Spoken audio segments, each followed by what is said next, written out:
नमस्कार, स्वागत है आप सभी का द इकोनॉमिस्ट आईएएस में। तो कैसे हैं आप सब? आशा करता हूं कि आप सब बढ़िया हैं। तो चलिए शुरुआत करते हैं एक कोट के साथ। Climbing to the top demand strength, whether it is to the top of Mount Everest और to the top of your career. तो बड़ी सिंपल सी बात यहाँ पर कह रहे हैं कि स्ट्रेंथ चाहिए, एफर्ट्स चाहिए अगर आगे बढ़ना है। तो अगर किसी भी मुकाम के, अगर आप टॉप पे पहुंचना चाह रहे हो, किसी भी सक्सेस को हासिल करना चाह रहे हो, तो उसके लिए स्ट्रेंथ चाहिए। तो स्ट्रेंथ कहाँ से आएगी? स्ट्रेंथ कहाँ से आएगी? तो स्ट्रेंथ पैदा करने के लिए आपको बहुत सारे पैरामीटर्स है जिनको फॉलो करके चलना पड़ेगा। जैसे अगर आप कोई काम शुरू कर रहे हो तो उसको डिसिप्लिन मैनर में करना है, पूरा प्लान के साथ करना है कि क्या कौन सा काम जो है कब करना है। अगर मैं तैयारी कर रहा हूँ तो कौन सा सब्जेक्ट की रिवीजन मैं कब करूँगा, कौन सा टॉपिक को मैं कब पढ़ूंगा। ओके, अपना पूरा टाइम मैनेजमेंट कैसे करना है। ओके, और इसके अलावा जो और भी जो क्वालिटीज हैं आपके अंदर की, आपके अंदर की जो खूबसूरती है उसको कैसे एनहांस करना है। जैसे पेरेंट्स की रिस्पेक्ट करो, टीचर्स की रिस्पेक्ट करो, एक अच्छा पॉजिटिव माइंड जो है ना उसको डेवलप करो अपने अंदर। अभी जैसे एनवायरनमेंट डे अभी गुजरा है 5 तारीख को, तो इसी के रिगार्डिंग थोड़े विचार रखो कि एनवायरनमेंट को और बढ़िया कैसे किया जा सकता है। ट्री ट्री प्लांटेशन ड्राइव्स में हिस्सा लो, खुद खुद जाकर ट्री प्लांटेशन करो। तो इस तरीके से धीरे धीरे भी ना ये सब एक्टिविटीज भी आपके अंदर कॉन्फिडेंस बिल्ड करेगी। घर के जो काम है वो करना शुरू करो। जो जो काम आपके पेरेंट्स, जो आपके खास तौर पे जो मॉम घर पे जो काम करती है तो उनके साथ थोड़ा हाथ बटाओ। अगर फादर साहब घर पे है तो उनके साथ भी थोड़ा काम पे हाथ बटाओ। तो इन सब चीज़ों से, ये छोटी छोटी एक्टिविटीज हैं, जिस तरीके से आपका कॉन्फिडेंस राइज होगा। कॉन्फिडेंस बढ़ेगा तो अपने आप स्ट्रेंथ जो है ना वो राइज होगी। पता चलेगा कि मुझे क्या करना है और क्या नहीं करना है। तभी जो है ना आप टॉप पे पहुंच पाओगे। अगर आप किसी, जो यहाँ पर कोई पर्वतारोही है, मतलब जो पर्वत पे चढ़ रहा है, माउंट एवरेस्ट पे भी चढ़ रहा है, तो उसको भी पूछो कि उसकी स्ट्रेंथ क्या है, क्या सोचकर जो है वो यहाँ पर माउंट एवरेस्ट को फतेह करने के लिए चढ़ा है। पता नहीं वो कितनी बार गिरा है, कितनी बार वो है आधे रास्ता तय करके ही वापस आ गया है, कितनी बार उसने प्लानिंग की है, कितनी बार जो है प्लानिंग उसकी फेल हुई। इसके बारे में किसी को नहीं पता। सिर्फ इतना पता होता है कि वो टॉप पे पहुंच गया है। पिछली क्या डिटेल है उसके बारे में कोई भी एनालिसिस करने के बारे में कोई भी जोर नहीं देता है। तो ये हर एक की लाइफ का हिस्सा होता है। जब भी कोई स्ट्रगल की बात करे, स्ट्रेंथ को बढ़ाने की बात करे, तो यह आप ही का दायित्व है, ये आप ही की ही रिस्पॉन्सिबिलिटी है। आगे बढ़ते हैं। तो ये है आज का न्यूज़पेपर और ये है आज का एडिटोरियल पेज। तो कुल मिलाकर यहाँ पर 5 एडिटोरियल्स हैं, तो एक एक करके सभी एडिटोरियल्स यहाँ पर जो इंपॉर्टेंट एडिटोरियल्स उनको डिस्कस करेंगे। और सबसे पहले यहाँ पर जैसे हमारा पैटर्न है, सबसे पहले कोट होता है, उसके बाद में प्रीलिम्स फोकस फैक्ट्स। कहने का मतलब जो न्यूज़ एनालिसिस, जो करंट अफेयर्स की जो जितने भी टॉपिक्स निकल कर आ रहे हैं पूरे न्यूज़पेपर में से, तो उसको पूरा निचोड़ कर जो ठीक है तो उनको हम एनालिसिस करेंगे। और बाद में होगा एडिटोरियल डिस्कशन। तो इसमें से भी बहुत सारे कंसेप्ट्स आपको सीखने को मिलेंगे। किस भी एग्जाम की अगर आप तैयारी कर रहे हो तो आपको काफ़ी फायदा होने वाला है। तो कोई भी अगर हम न्यूज़पेपर उठाते हैं ना, तो जो सबसे पुराना न्यूज़पेपर हो ज़्यादातर वो यहाँ पर उसका ये रहता है कि उस अच्छे से उनका जो पूरा सिस्टम है वो डेवलप हो चुका होता है। ओके, तो उसका उतना फायदा आपको रहेगा। और लास्ट में यहाँ पर एक इकोनॉमिक कंसेप्ट जो है वो डिस्कस करते हैं। डेली बेसिस पे एक नया कंसेप्ट होता है इकोनॉमी के हिसाब से। और लेक्चर शुरू करने से पहले एक लाइक ज़रूर कर दें और शेयर कर दें इस लेक्चर को ज़्यादा से ज़्यादा। और अगर चैनल को आपने सब्सक्राइब कर लिया है तो यहाँ पर पीडीएफ भी इसका अवेलेबल होता है टेलीग्राम चैनल के ऊपर। उसका जो लिंक है वो डिस्क्रिप्शन बॉक्स में गिवन है। तो चलिए अभी आगे बढ़ते हैं। तो अभी सबसे पहली जो न्यूज़ है तो वहाँ पर जो हमारी केंद्र सरकार है, तो वो कह रही है कि 21 जून के बाद से जो हमारे राज्य हैं तो उनको केंद्र सरकार अभी जो है कोविड 19 की जो वैक्सीन है वो प्रोवाइड करेगी। ओके, तो अभी सारी की सारी जिम्मेदारी जो है वो केंद्र सरकार ने अपने ऊपर ले ली है। तो पहले ऐसा था, पहले केंद्र सरकार ने ही इसी के पास जिम्मेदारी थी। जब यहाँ पर हमारे यहाँ वैक्सीनेशन ड्राइव शुरू हुआ उसके बाद केंद्र सरकार ने ये यहाँ पर फैसला लिया कि 50% प्रोक्योरमेंट जो है केंद्र सरकार करेगी वैक्सीन की, जो वैक्सीन निर्माता कंपनीज है उनसे, और बाकी की जो 50% है उसमें से 25% राज्य सरकारें करेंगी और 25% जो है प्राइवेट हॉस्पिटल्स करेंगे। तो यहाँ पर फर्क यही आ गया था कि जो केंद्र सरकार 50% की प्रोक्योरमेंट कर रही थी, उसको यहाँ पर 150 रुपये प्रति डोज के हिसाब से चार्ज लगा जो है किया जा रहा था। मतलब 150 रुपये प्रति डोज का प्राइस था केंद्र सरकार के लिए कंपनीज की तरफ से। और जब यहाँ पर राज्यों की बात आ रही थी, तो यहाँ पर कोविशील्ड की बात करें, कोवैक्सीन की बात करें, तो इनका 4 या 500 से ऊपर ही था प्रति डोज के हिसाब से जो प्राइस था। ओके, राज्यों के अगर राज्य यहाँ पर खरीद रहे हैं और अगर प्राइवेट प्लेयर्स खरीद रहे हो तो यहाँ पर 1000 तक यहाँ पर प्राइस पहुंचा दिया गया था, 1000 रुपये प्रति डोज। ओके, तो यही सब जो चीजें थी ना, राज्य मतलब इतना उनके पास धन होता नहीं है, इतना बजट होता नहीं है, तो वो जिसके चलते बार बार केंद्र सरकार को कह रहे थे कि आप ही खरीदो और आप ही खरीद कर हमें दे दो। तो अभी रिसेंट एक इंसिडेंट भी हुआ था पंजाब राज्य में, जहां पर क्या किया गया कि जो राज्य सरकार ने 400 या 500 रुपये प्रति डोज के हिसाब से जो वैक्सीन खरीदी थी, उनको आगे अपनी ही जो प्राइवेट हॉस्पिटल्स थे राज्य में, तो उनको आगे बेच दिया 1100 या 1200 प्रति डोज के हिसाब से। मतलब कि उसमें से भी मुनाफा कमाया राज्य सरकार ने। तो आप इनसे इन बातों से आप देखो कि कितना पैसा, कितनी फंडिंग सपोर्ट बची है राज्य सरकारों के पास, जो मतलब कि इस तरह की एक्टिविटीज करने पे वो आ गई। बाद में यहाँ पर क्लेम हुआ तो बाद में अभी उनसे वापस मांग ली गई। ओके, तो अभी बात कर रहे हैं कि 75% डोजेज जो है सेंट्रल गवर्नमेंट अभी बाय करेगी। ओके, तो बाकी की जो जाएंगी 25% वो अभी प्राइवेट प्लेयर्स के पास जाएंगी। मतलब कि जो राज्यों का कोटा है ना, सिर्फ उसी को यहाँ पर फुलफिल करेगी भारत सरकार। प्राइवेट प्लेयर्स को अभी भी उतना ही यहाँ पर दाम देना पड़ेगा जितना मैंने अभी शुरुआत में आपको बताया। तो ये पूरा का पूरा सिचुएशन है। तो ये सारा का सारा यहाँ पर काम शुरू होगा 21 जून के बाद। ओके, तो ये यहाँ पर देख लो, जो भी 18 साल के यहाँ पर सिटीजन्स है और उनसे ऊपर की जितनी भी आयु है ना, तो सबको यहाँ पर इनकुलेट करेंगे, मतलब कि वैक्सीनेट करेंगे। उन सबका जो है अभी टीकाकरण होगा। तो ये बातें अभी प्राइम मिनिस्टर के द्वारा कह दी गई हैं। और इसके अलावा यहाँ पर जो फूड ग्रेन स्कीम है हमारी, भारत भारत की जो फूड ग्रेन स्कीम है, जो कि 800 मिलियन गरीब लोगों को कवर करती है, ठीक है, तो उसको एक्सटेंड कर दिया गया है दिवाली तक। तो दिवाली इस बार नवंबर में आ रही है।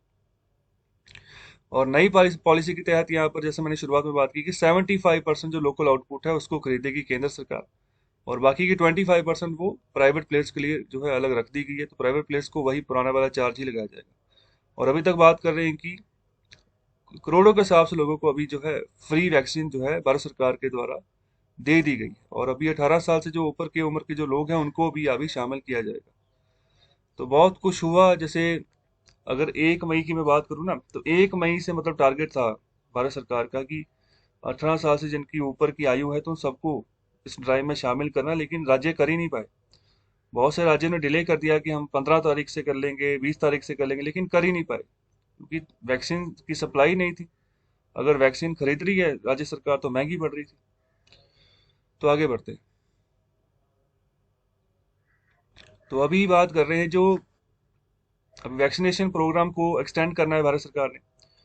तो अभी उसके लिए जो सेंट्रल गवर्नमेंट है ना, उसको अभी 50,000 करोड़ रुपए तक का जो पैसा है ना वो खर्चा करना पड़ेगा। ओके, तो पहले जब बजट ये अनाउंस हुआ था इस साल का, तो उस समय भारत सरकार ने बजट में अनाउंस किया था कि 35,000 करोड़ रुपए अलग से रखे हैं भारत में जो वैक्सीनेशन ड्राइव चलेगी उसके लिए।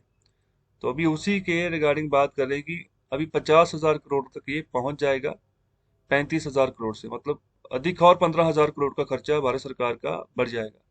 तो अभी 18 से ऊपर की भी जो आयु के यहाँ पर लोग हैं उनको भी वैक्सीनेट करना है।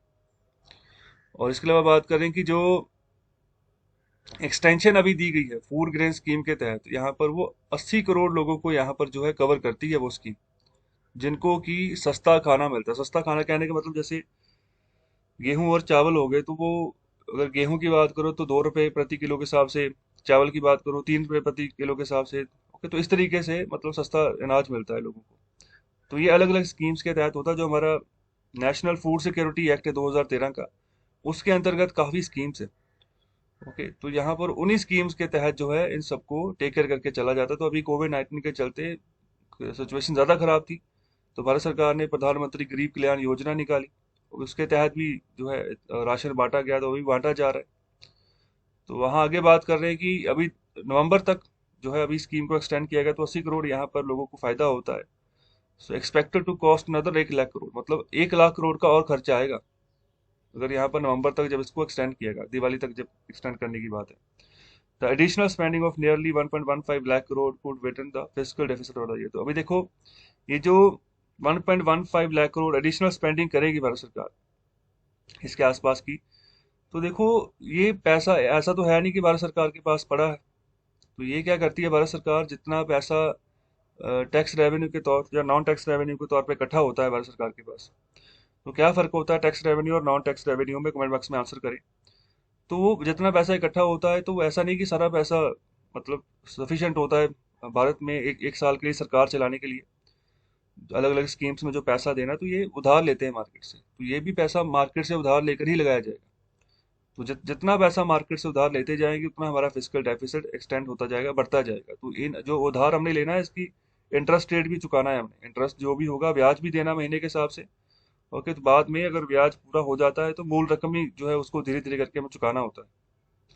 तो इसी तरीके से हमारा फिजिकल डेफिसिट जो है 9% को एक्सीड कर चुका है, 9% ऑफ आवर जीडीपी।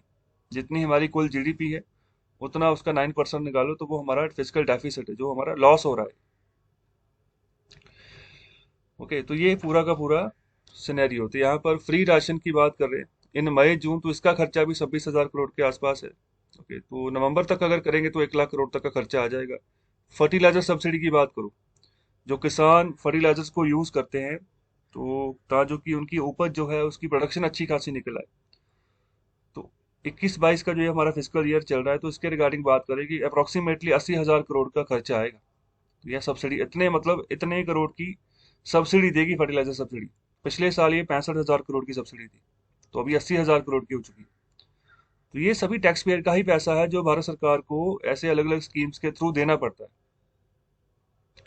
और आगे बात कर रहे हैं कि जो इम्पैक्ट है फिजिकल डेफिसिट के ऊपर, तो यहाँ पर रिस्क बढ़ जाएगा। ओके, जितना फिजिकल डेफिसिट बढ़ता है ना, तो अगर लाइबिलिटी हमारी कम हो जाती है कि लोन पे करने की लाइबिलिटी है नहीं, तो यहाँ पर कोलैप्स हो सकता, जो हमारी इकोनॉमी है वो कोलैप्स हो सकती है। तो छोटे छोटे देशों के साथ ऐसा होता है, जैसे श्रीलंका की बात कर लो, तो अपनी जीडीपी जितनी थी उससे 3 गुना ज्यादा लोन उठाया था उन्होंने अपना हम्बन टोटा पोर्ट बनाने के लिए।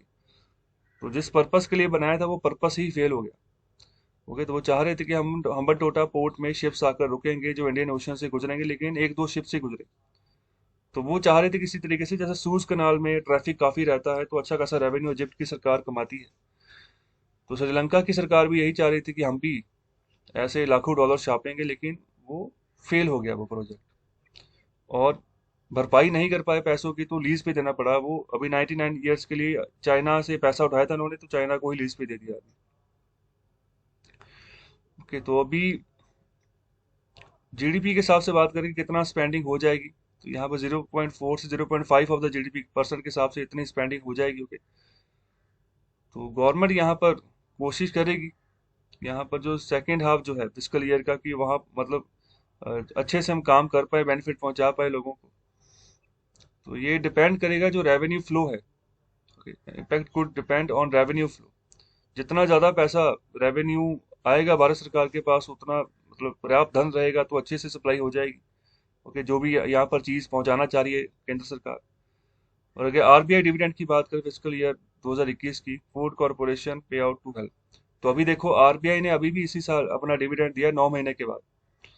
9 महीने के लिए ऐसे ऐसे है कि आरबीआई का फिजिकल ईयर यहाँ पर ना 1 जुलाई से शुरू होता है। अक्सर जो आरबीआई का फिजिकल ईयर है वो अलग है भारत सरकार के फिजिकल ईयर से। तो आरबीआई का 1 जुलाई से शुरू होता है तो अगले साल की 31 जून को खत्म होता है। लेकिन जो भारत सरकार है उसका जो एकेडमिक ईयर है फिजिकल ईयर, वो 1 अप्रैल से शुरू होता है और अगले साल 31 मार्च तक खत्म होता है। लेकिन अभी आरबीआई ने क्या किया है कि उसने गवर्नमेंट ऑफ इंडिया के साथ ही जो है ना उसी वाला फंडा जो है अपना लिया है। तो अभी आरबीआई भी जो अपना फिजिकल ईयर वो यहाँ पर 1 अप्रैल से ही शुरू करेगी और यहाँ पर अगले साल 31 मार्च तक ही खत्म होगा।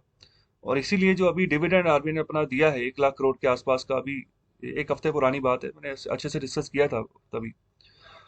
तो वो डिविडेंड की बात कर रहे हैं कि फर्दर जो है और जो है बढ़ सकता है आने वाले समय में, तो उससे भी जो है भारत सरकार को हेल्प हो जाएगी। ओके, तो आगे बढ़ते हैं। तो अभी बात की जा रही है कि अभी थर्ड वेव आएगी।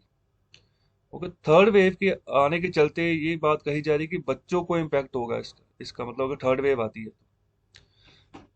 तो अभी बात करें कि जो सेकेंड वेव आई थी तो उसमें तो सिर्फ 60 से 70% ही बच्चे जो थे जिनको कि हॉस्पिटल में एडमिट किया गया था, जिनको कोई बीमारी थी। ओके, जिनको कि पहले कोई बीमारी थी, तो उसके बाद में उनको ऐसे सिम्टम्स नजर आए तो उनको हॉस्पिटल में यहाँ पर भर्ती करवाया गया। तो हेल्थी चिल्ड्रन की बात करें, did not need hospitalisation and recovered at home.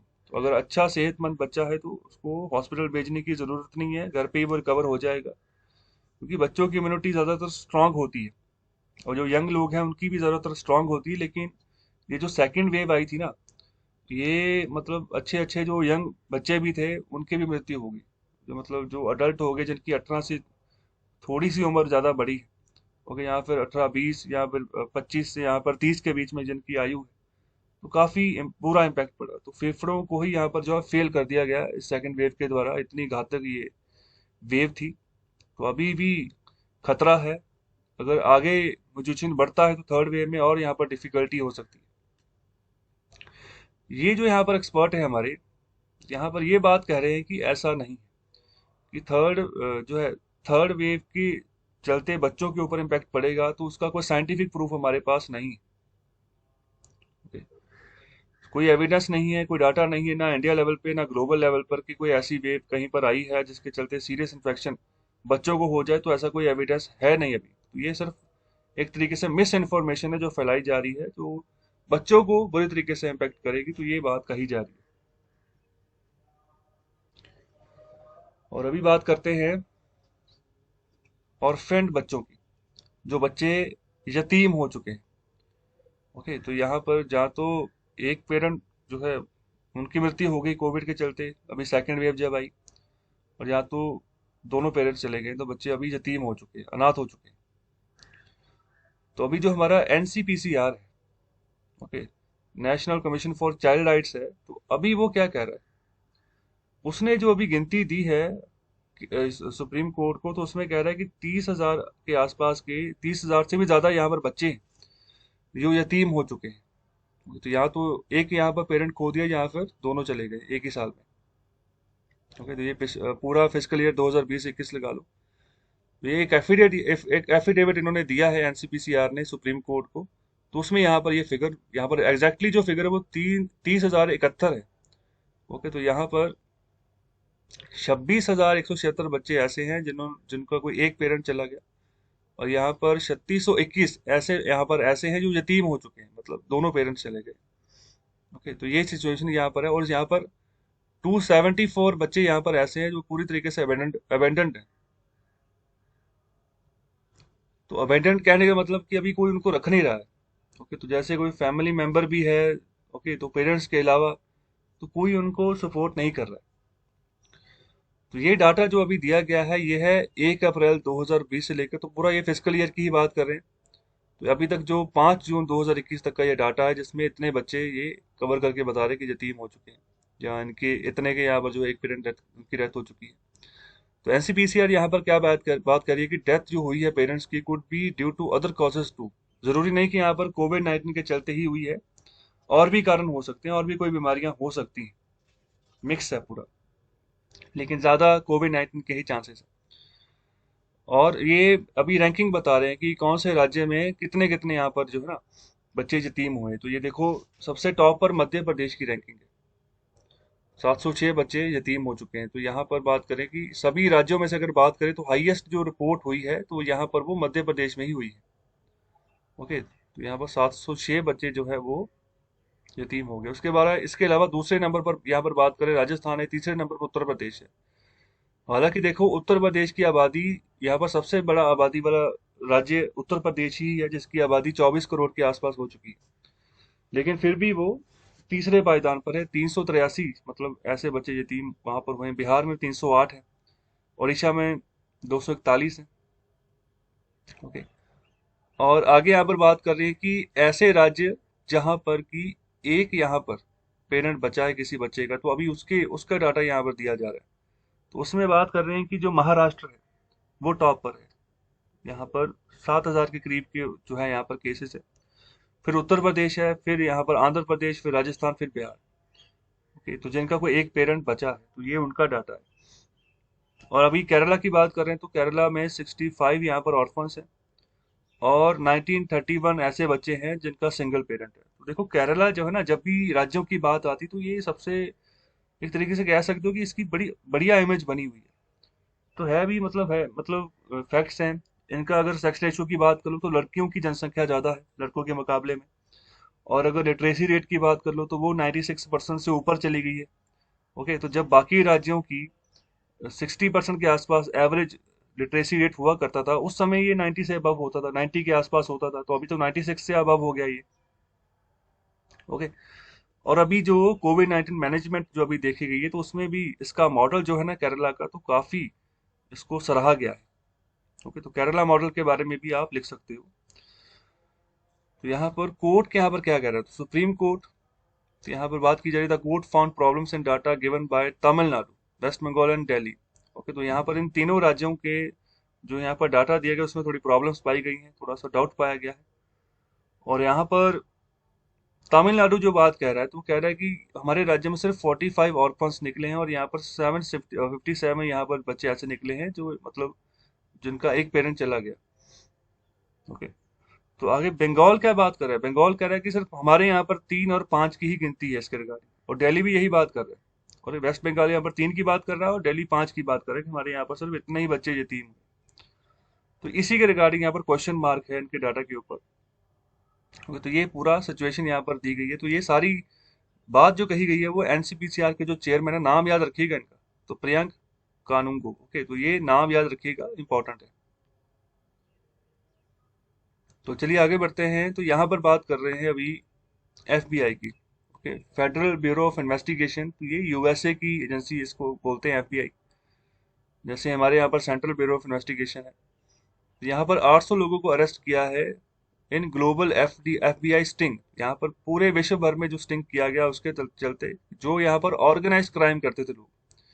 तो अभी देखो साइबर क्राइम के जो इंसिडेंट्स हैं वो काफी बढ़ते जा रहे हैं। जिनको अच्छी खासी नॉलेज हो गई है कंप्यूटर के बारे में, सिक्योर जो है नेटवर्क्स के बारे में, इंटरनेट के बारे में, सॉफ्टवेयर कैसे रन करना है, ओके, हैकिंग कैसे करनी है, तो इन सब के बारे में अच्छी प्रैक्टिस जिनकी हो चुकी है ना, तो अभी चोर जो है वो भी मतलब अपने आप को वो डेवलप कर चुके हैं। तो कहने का मतलब ये है चोरियां अभी बड़ी स्मार्ट तरीके से होती हैं।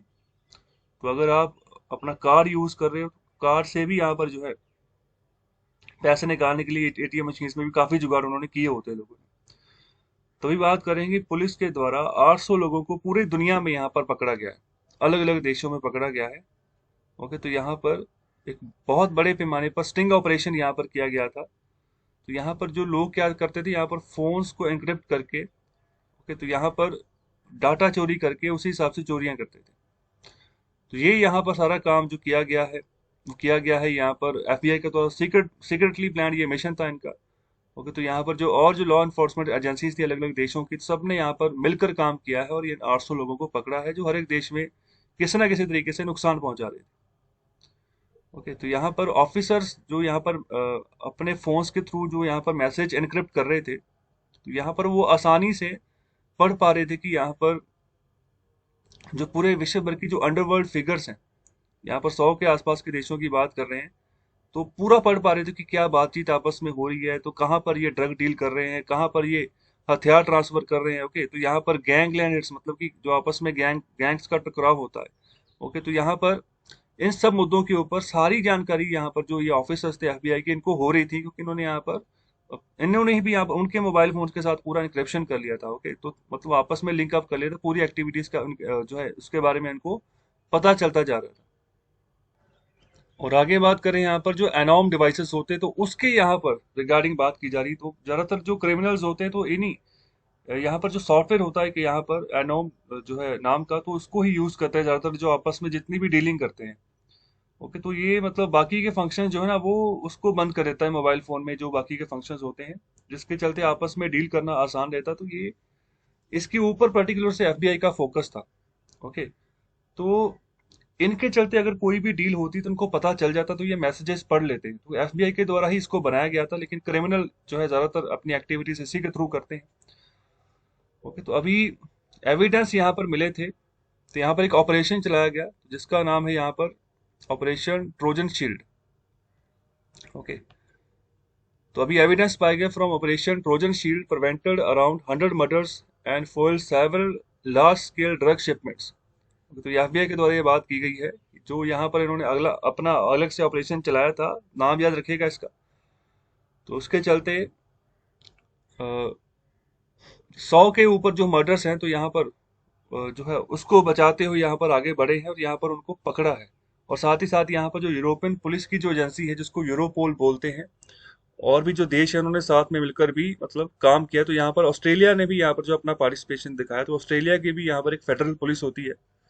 ओके, तो यहाँ पर उन्होंने भी अपनी पार्टिसिपेशन जो है दिखाई है।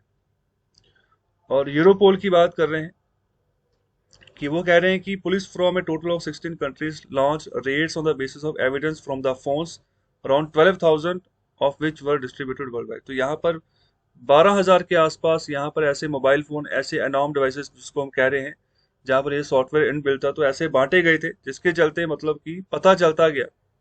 ओके, तो मतलब जिन भी क्रिमिनल के पास ये डिवाइसेस किया गया, तो आपस में वो जो भी डीलिंग करते थे ना, तो इससे पता चलता जा रहा था यूरोपोल को भी, एफबीआई को भी, ऑस्ट्रेलियन पुलिस को भी। तो यहाँ पर पकड़ने में आसानी हो गई। ड्रग डील जो आपस में करते थे वो डील्स कैंसिल हो गई, यहाँ पकड़ ले गए, वो जो है ड्रग्स ही पकड़ लिए गए। तो अभी ये कह रहे हैं कि 40 टन के आसपास जो है ड्रग्स पकड़ लिया गया है, और इसके अलावा और भी बहुत सारी जो इलीगल एक्टिविटीज होती हैं उसको काबू पाने में फायदा यहाँ पर मिला है। तो एक तो हो गया यूरोपोल। तो एक पूरे विश्व भर की भी एक पुलिस होती है, उसको हम बोलते हैं इंटरपोल। ओके, उसका हेडक्वार्टर कहाँ पर है, उसके कितने मेंबर कंट्रीज हैं, और उसके अंतर्गत ना कुछ नोटिसेस होते हैं, जैसे येलो नोटिस हो गया, पर्पल नोटिस हो गया, रेड नोटिस हो गया, ब्लैक नोटिस हो गया। ओके, तो ये नोटिस का क्या मतलब है, कुल मिलाकर कितने नोटिस होते हैं? ओके, तो उसका आंसर करें कमेंट बॉक्स में। तो आगे बढ़ते हैं, और अभी बात कर रहे हैं market based model in works for renewable energy generators to sell contracted capacity every day on exchanges and discoms to settle the differential. Okay, तो यहाँ पर गवर्नमेंट जो है ना वो भी एग्जामिन कर रही है कि जो शिफ्ट देखने को मिला नेट रीन्यूएबल एनर्जी प्रोग्राम, तो भारत सरकार बड़े दृढ़ तरीके से ना यहाँ पर फोकस करी है रीन्यूएबल एनर्जी प्रोग्राम के ऊपर, कि ज्यादातर जो यहाँ पर एनर्जी निकले भारत में वो रीन्यूएबल यहाँ पर टाइप हो, एमिशंस वगैरह कम हो। ओके, तो उसी के चलते यहाँ पर मार्केट बेस्ड मैकेनिज्म यहाँ पर जो है अपनाने की तैयारी चल रही है भारत सरकार के द्वारा, जहाँ पर जो जनरेटर्स है, ओके, तो उनको यहाँ पर जो है बेचा जा सके।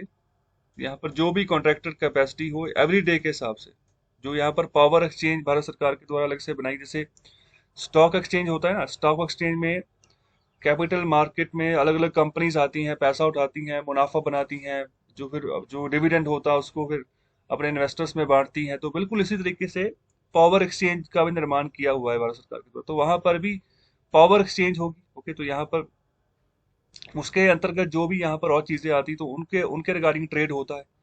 तो अभी जनरेटर्स की बात करें, तो यहाँ पर जो इलेक्ट्रिसिटी जनरेट करते हैं, ओके, जो मैकेनिकल एनर्जी को इलेक्ट्रिसिटी में कन्वर्ट करते हैं, ओके, तो ये सिचुएशन यहाँ पर बता रहे। तो इनको भी यहाँ पर जो है मार्केट बेस्ड मैकेनिज्म फॉलो करके यहाँ पर एवरी डे के हिसाब से यहाँ पर पावर एक्सचेंजेस पे मतलब इनको कॉन्ट्रैक्ट किया जाएगा। यहाँ पर जो डिस्ट्रीब्यूटेड कंपनी जिसको हम डिस्कॉम्स बोलते हैं, तो वो भी अपने अपने हिसाब से जो है काम करेंगी, अपना अपना सिनेरियो देख कर। तो ज्यादातर देखो जो भी डिस्कॉम्स, तो राज्य की अपनी डिस्कॉम्स होती है, सरकारी कंपनीज होती हैं, तो इनका काम होता है जो पावर आ रही है उसको डिस्ट्रीब्यूट करना। जो ये जो खंबे देखते हो आप, ट्रांसफार्मर्स देखते हो, ओके, तो अगर कोई डैम है, डैम के आसपास जो ट्रांसफार्मर्स, उनको हम स्टेप अप ट्रांसफार्मर्स बोलते हैं। जो आपके घरों के पास लगे उनको स्टेप डाउन ट्रांसफार्मर्स बोलते हैं। तो वो इलेक्ट्रिसिटी आपके पास पहुंचा रहे हैं।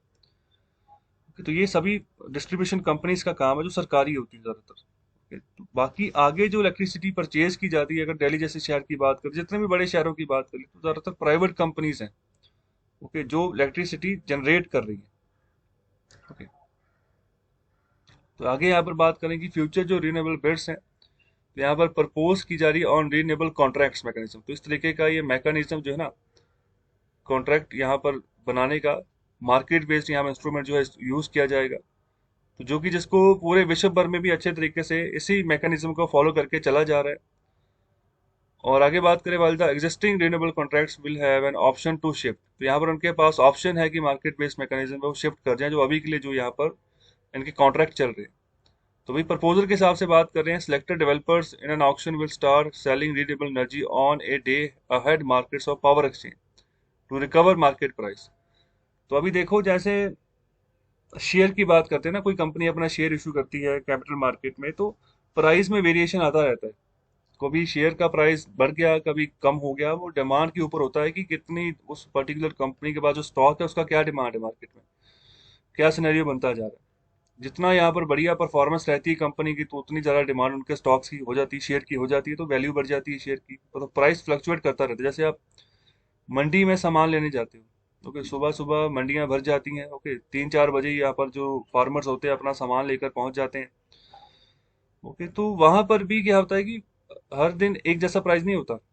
वो आप कह सकते हैं कि एक तरीके से जो मंडी है ना, वो फार्मर्स के लिए एक तरीके से स्टॉक एक्सचेंज है। ओके, तो यहाँ पर वो अपना सामान लेकर आते हैं, तो हो सकता है कि वो अगर आलू लेकर आए तो आज जो रेट लग गया, कल को वो लगे ना लगे वो पता नहीं है, वो स्टॉक के ऊपर डिपेंड करेगा। अगर स्टॉक ज्यादा है पहले से ही है, तो फिर यहाँ पर जो है दाम कम मिलेगा, अगर कम है मार्केट में स्टॉक तो यहाँ पर ज्यादा मिलेगा दाम। तो यही यहाँ पर इलेक्ट्रिसिटी के रिगार्डिंग भी जो है ये नया मैकेनिज्म बनाया गया है। तो पावर एक्सचेंज के ऊपर अपने हिसाब से जो प्राइवेट कंपनीज हैं, तो जो है टैरिफ बना सकती हैं, प्राइस बना सकती हैं कि किस प्राइस के ऊपर रिन्यूएबल एनर्जी जो है वो बेचेंगे। तो यहाँ पर ध्यान रखिए, रिन्यूएबल एनर्जी सोर्सेज की बात की जा रही है। ओके, तो हाँ, जो कि अपना जो मार्केट प्राइस है उसको वो रिकवर कर पाए अगर उनको लॉस कहीं बार हो रहा है तो। The differential will be settled only a monthly basis by an agency which calls the bids। तो यहाँ पर जो एजेंसी बुलाई जाएगी, यहाँ पर जो बिड को कंडक्ट करेगी, तो उसी को ऊपर रिस्पॉन्सिबिलिटी होगी कि यहाँ पर सेटलमेंट की जाए यहाँ पर मंथली बेसिस पे। ओके, तो यहाँ पर प्राइस सिक्योरिटी बनाने के लिए ये मार्केट बेस्ड जो है मैकेनिज्म लगाया जाएगा। तो यहाँ पर बात कर 15 year renewable energy auctions to be held by discoms traders. तो 15 साल तक की यहाँ पर जो है रिन्यूएबल ऑक्शन जो एनर्जी की रिगार्डिंग ये की जाएंगी, बोली की जाएगी इसकी। ये डिस्कॉम्स के द्वारा ही की जाएंगी, जो यहाँ पर सरकारी कंपनी पावर डिस्ट्रीब्यूशन में काम करती है। तो लेवल 1 के जो बिडर्स होंगे उनको यहाँ पर सिलेक्ट किया जाएगा। तो winner to sell renewable energy on day ahead market. Okay, और आगे बात करें, differential to be adjusted monthly, no validity period, floor and forbearance price for REC, REC only for obligated entities buying beyond obligations। तो चलिए अभी आगे बढ़ते हैं। तो यहाँ पर बात करते हैं एडिटोरियल नंबर 1 की। तो बात कर रहे हैं SEBI right to act tough on FTAMC। तो अभी एक एसेट मैनेजमेंट कंपनी है जिसका नाम है फ्रैंकलिन टेम्पलेटन करके, तो उनके ऊपर अच्छा टफ एक्शन इन्होंने लिया है सेबी के द्वारा, securities and exchange board of India, जो कि हमारे भारत की कैपिटल मार्केट जो है उसको रेगुलेट करके चलता है। जो हमारी स्टॉक मार्केट है उसको रेगुलेट करके चलता है कि वहां पर कुछ भी गड़बड़ नहीं होनी चाहिए। तो यहाँ पर ऑथर बात करें कि ये जो टफ नॉर्म अपनाए गए हैं इस AMC के खिलाफ, तो सही है, लेकिन इसके अलावा भी जो और प्रॉब्लम्स है ना कैपिटल मार्केट में, तो उनको उन इश्यूज के ऊपर भी अटेंशन देने की जरूरत है। ओके, तो अभी जो सेबी ने जो काम किया है, तो यहाँ पर जो स्टिफ एक्शन लिया गया है इस फ्रैंकलिन टेम्पलेटन एसेट मैनेजमेंट जो कंपनी है भारत में, इसके रिगार्डिंग, और इसके जो फॉर्मर एशिया पैसिफिक जो हेड है जिनका नाम है विवेक कुडवा। ओके, तो यहाँ पर उनकी जो पत्नी है उनके ऊपर भी ये एक्शन लिया गया है। तो यहाँ पर ये क्या कर रहे थे, for irregular high risk investment practices कर रहे थे। ओके, इरेगुलरली मतलब कि ऐसी जगह पर इन्वेस्टमेंट प्रैक्टिसेस, मतलब जहां पर पैसा मतलब बर्बाद होने के रिस्क ज्यादा है, high high risk investment practices कर रहे थे। जिसके चलते क्या हो गया कि जो भी जिन भी यहाँ पर डेट स्कीम्स के चलते ये मतलब इस तरीके की प्रैक्टिसेस ये कर रहे थे, तो उनका यहाँ पर प्री मेच्योर क्लोजर हो गया। ओके, तो ये कुछ अलग अलग शेयर डेट स्कीम्स थी जो यहाँ पर जिनके ऊपर ये काम किया जा रहा था इन एसेट मैनेजमेंट कंपनीज के द्वारा। हाई रिस्क इन्वेस्टमेंट प्रैक्टिसेस की गई विवेक कुदवा और उनकी वाइफ के द्वारा। तो यहाँ पर प्री मेच्योर क्लोजर हो गया शेयर डेट स्कीम्स का।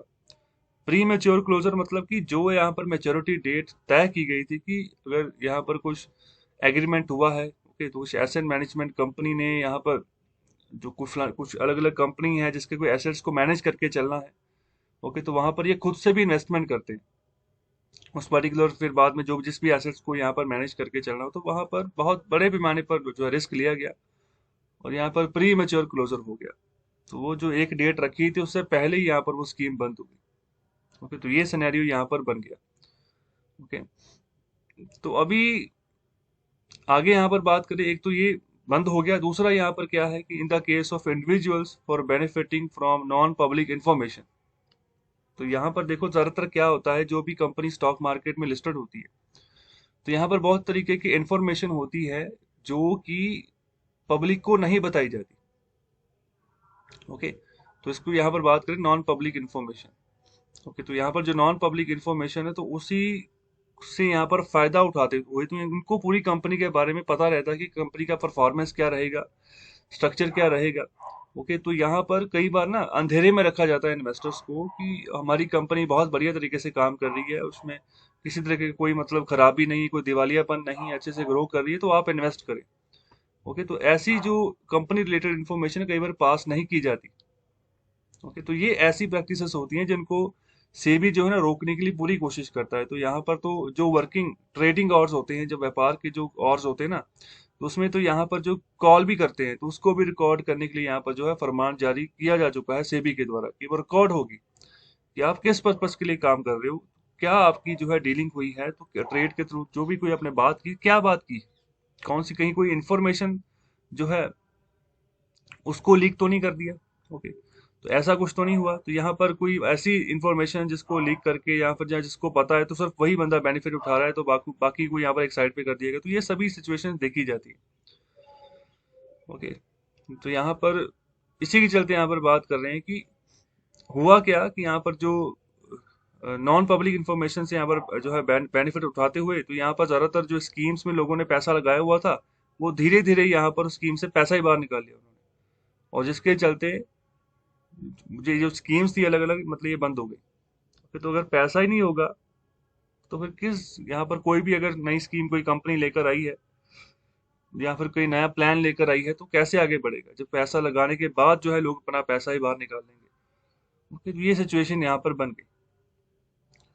तो अभी एसेट मैनेजमेंट कंपनी की, जैसे मैंने शुरुआत में बात की, जैसे सपोज करो कि कोई बैंक जिसने लोन दिया किसी बोरोवर को, उसने जो है लोन उठाकर इन्वेस्टमेंट की, हॉस्पिटल खोला या फिर कोई बड़ा एजुकेशन इंस्टीट्यूशन खोला। ओके, तो बाद में वो चल नहीं पाया। तो यहाँ पर जो एआरसी एक होता है, एसेट रिकंस्ट्रक्शन कंपनी, मतलब कि उनको दोबारा से रिकंस्ट्रक्ट कर लेना, इस तरीके से जैसे यहाँ पर भारत में नेशनल एआरसी बनाने की बातें चल रही हैं।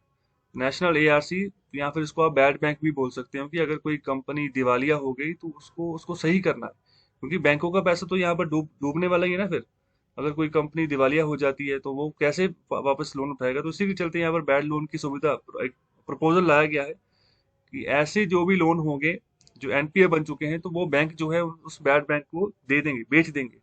बैड बैंक खरीदेगा उनको पैसे देकर, लेकिन उतना पैसा नहीं देगा जितने में यहाँ पर पहले लोन यहाँ पर बैंक दे चुका है उस यहाँ पर बोरोवर को। लेकिन फिर भी सोल्यूशन निकालने की कोशिश की जाएगी। तो यहाँ पर जो एसेट मैनेज करती है, उसी यहाँ पर सपोज करो कोई रेस्टोरेंट था, उसका जितना एसेट था उसको मैनेज करना है। ठीक है, तो इस तरीके से और भी बहुत सारे एसेट जिनको मैनेज करके चलती है, तो यहाँ से मुनाफा कमाती है, इन्वेस्टमेंट लगवाती है यहाँ पर अलग अलग इन्वेस्टर्स की, तो यहाँ से भी इनको प्रॉफिट मिलता है। तो ये काम होता है एसेट मैनेजमेंट कंपनीज का। और आगे बात कर रहे हैं कि अभी एक्शन लिया गया है सेबी के द्वारा जो सीनियर मेंबर्स हैं इस एएमसी के, उनके खिलाफ। तो यहाँ पर जो ऐसी प्रैक्टिसेस इन्होंने की है उसके चलते, तो ये सभी सभी चीजें जो बातें हैं एक एग्जांपल सेट करती हैं बाकी की जो एसेट मैनेजमेंट कंपनीज है उनके लिए। So welcome. यहाँ पर जैसे इन स्टेप्स की रिगार्डिंग यहाँ पर बात कर रहे हैं, तो there are some additional systematic issues to be taken into account. इसके अलावा और बात कर रहे हैं कि और भी बातें हैं जिनको ध्यान में रखना होगा। तो यहाँ पर बात करेंगे फ्रैंकलिन टेम्पलेटन की बात कर ले। So did more than most others to create a market for corporate bonds. Okay, तो यहाँ पर कॉर्पोरेट बॉन्ड्स की मार्केट बनाने के लिए बाकी एएमसी के मुकाबले फ्रैंकलिन टेम्पलेटन ने काफी बढ़िया काम किया। So that were less than the best rater. Okay, तो यहाँ पर कॉर्पोरेट बॉन्ड्स क्या होते हैं, तो इनकी रेटिंग होती है। मतलब जैसे कॉर्पोरेट बॉन्ड्स होते हैं, जैसे कोई कंपनी बॉन्ड इशू करती है, कॉर्पोरेट कोई बॉन्ड इशू करता है तो कहता है कि मुझे मार्केट में से इतना पैसा उठाना है, तो ये मेरे इतने करोड़ के यहाँ पर बॉन्ड यहाँ पर मैंने इशू किए हैं, तो इतना पैसा उठाने के लिए मार्केट में उतरती है कंपनी, इन्वेस्टर से पैसा उठाती है। ओके, तो उनको एक मैच्योरिटी डेट वहां पर भी तय होती है कि कब तक पैसा रखा जाएगा आपका, और कब तक आपको इंटरेस्ट मिलता जाएगा, कितना मिलता जाएगा, सभी बातें यहाँ पर होती है कॉर्पोरेट बॉन्ड्स में। तो यहाँ पर ज्यादातर बड़ी बड़ी कंपनी जो आप देख रहे हो, तो अगर हम कहते हैं ना कि कोई 1 लाख करोड़ की कंपनी होगी, जैसे बायजूस की बात करें, वो 1 लाख करोड़ की हो चुकी है। ओके, तो वो उसका रीजन यही है कि लोगों ने इन्वेस्टमेंट की है, तो कॉर्पोरेट बॉन्ड्स उनके द्वारा इशू किए गए। नंबर ऑफ इन्वेस्टर्स वहां पर जुड़े, बहुत बड़े यहाँ पर इन्वेस्टर्स भी हैं, तो कुछ छोटे इन्वेस्टर्स भी हैं। ओके, तो यहाँ पर बात कर रहे हैं, so that were less than the best rater, मतलब कि अभी जो फ्रैंकलिन टेम्पलेट ने जितने भी यहाँ पर कॉर्पोरेट बॉन्ड्स की मार्केट डेवलप की है अपनी, तो यहाँ पर बेस्ट रेटेड जो बॉन्ड्स होते हैं ना, उससे थोड़ा कम ही है। ओके, तो यहाँ पर जो अलग अलग रेटिंग्स होती हैं, जैसे डबल ए हो गया, ट्रिपल ए हो गया, डबल बी हो गया, ट्रिपल बी हो गया, तो ये इससे पता चल जाता है। यहाँ पर क्रेडिट रेटिंग एजेंसीज होती है जो ऐसी रेटिंग देती है, जिससे इन्वेस्टर्स को पता चल जाता है कि क्या परफॉर्मेंस रही है उस कंपनी की, और अगर मैं इसमें इन्वेस्टमेंट करता हूँ तो मुझे क्या फ्यूचर में रिटर्न अच्छा मिलेगा या नहीं मिलेगा। ओके, तो आगे बात करें, this they did a service to the Indian company, तो यहाँ पर जो जिस कंपनी के एसेट मैनेज कर रहे थे, ये कोई इंडियन कंपनी थी। Okay, the problem was in diffusing this risk appetite across schemes. Problem यहाँ पर यही थी कि यहाँ पर जो ऐसा रिस्क जो निकल कर आता है, ओके, जो हाई इन्वेस्टमेंट के रिगार्डिंग बात करें, ओके, तो उसको यहाँ पर कैसे सही करना है। ओके, जो अलग अलग स्कीम्स के थ्रू में अगर ऐसे इसी तरीके से चलते हैं, तो किस तरीके से मैनेज करके चलते हैं regardless of their formal risk profile. तो यहाँ पर जो पहले यहाँ पर जो रिस्क पर यहाँ पर प्रोफाइल रहता है कि कितने बड़े पैमाने पर ये रिस्क ले सकते हैं, किसी भी अगर एसेट मैनेजमेंट कंपनी को डिस्ट्रक्ट करना है, मैनेज करना है, किस पैमाने पर कितनी इन्वेस्टमेंट बड़ी हम ले सकते हैं, ताकि जो कि कल को उनका पैसा वापस भी किया जा सके, ऐसा नहीं कि पैसा लेकर भाग जाना है। तो ये सब चीजें यहाँ पर देखनी, प्रॉब्लम यहीं पर आ रही है। तो यहाँ पर इन्वेस्टर्स की बात करें, जब म्यूचुअल फंड्स में वो इन्वेस्ट करते हैं, तो investors in mutual funds tend to go by the reputation of the sponsor and not at the nature of the schemes on offer. And mutual fund managers tend to take advantage of such presumed license to take on risk. तो यहाँ पर बात करें, जो mutual fund investors होते हैं, जो mutual fund में इन्वेस्ट करते हैं, तो ये भी एक तरीके का इन्वेस्टमेंट पूल है, जहाँ नंबर ऑफ इन्वेस्टर्स इन्वेस्टमेंट करते हैं, तो उनको अच्छा खासा जो है इंटरेस्ट रेट यहाँ पर मिलता है। ओके, तो यहाँ पर इनकी यहाँ पर जो तादाद है वो बढ़ रही है। तो यहाँ पर क्यों, क्योंकि यहाँ पर जो स्पॉन्सर है ना, उसकी रेपुटेशन की बात कर रहे हैं। ओके, तो यहाँ पर जो स्पॉन्सर कंपनी है, ओके, तो यहाँ पर उसकी रेपुटेशन की यहाँ पर बात की जा रही है। जैसे देखो, म्यूचुअल फंड की बात करें ना, तो कोई एक कंपनी नहीं है। जैसे मैं आईसीआईसीआई की बात करूँ, उनका भी अपना म्यूचुअल फंड है, एसबीआई की बात करूँ, उनका भी अपना अपना जो है म्यूचुअल फंड है। ओके, तो इसी तरह से बहुत बहुत यहाँ पर जो स्पॉन्सर कंपनीज होती है, जिनका अपना म्यूचुअल फंड होता है, तो उनकी रेपुटेशन के ऊपर भी डिपेंड करता है, जिसके चलते म्यूचुअल फंड में इन्वेस्टमेंट ज्यादा चली जाती है। ओके, तो यहाँ पर वही बात करें कि जो स्पॉन्सर कंपनी की रेपुटेशन है वो मायने रखती है। तो यहाँ पर उसके चलते इन्वेस्टर जो है आगे बढ़ते हैं, ना कि यहाँ पर किस तरीके की स्कीम आप ऑफर कर रहे हो, तो उसके ऊपर यहाँ पर डिपेंडेंसी कम ही रखी जाती है। तो यहाँ पर म्यूचुअल फंड मैनेजर जो होते हैं वो इन्हीं चीज का फायदा उठाते हैं। तो जो पहले से मतलब जो प्रीज्यूम जो लाइसेंस मिला होता है कि रिस्क हम ले सकते हैं, तो अगर ये अच्छी रेपुटेशन है कंपनी की, तो हमें अगर ज्यादा इन्वेस्टमेंट कर भी देंगे तो यहाँ पर नुकसान नहीं होगा। ओके, तो इन सब मुद्दों के ऊपर भी हमें सोचना होगा।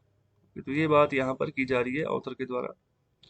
और आगे बात करेंगे, it also needs to be asked if instruments such as credit default swaps were available, and mutual fund schemes also bought insurance against default when investing in high risk instruments.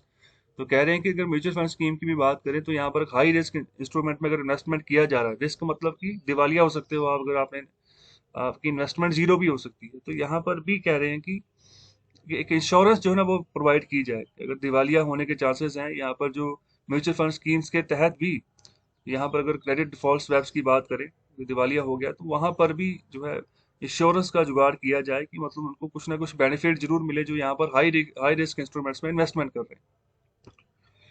तो आगे बात करें, the problem that precipitated in the schemes closure would not have occurred. तो ऐसी जो problem अभी schemes में आ गई ना, लोगों ने पैसा बाहर निकाल लिया, तो यहाँ पर स्कीम यहाँ पर प्री मैच्योर क्लोजर हो गया, बंद हो गई, स्कीम चली नहीं। तो ऐसी प्रॉब्लम्स नहीं आएंगे अगर आप इंश्योरेंस जो है प्रोवाइड करते हो।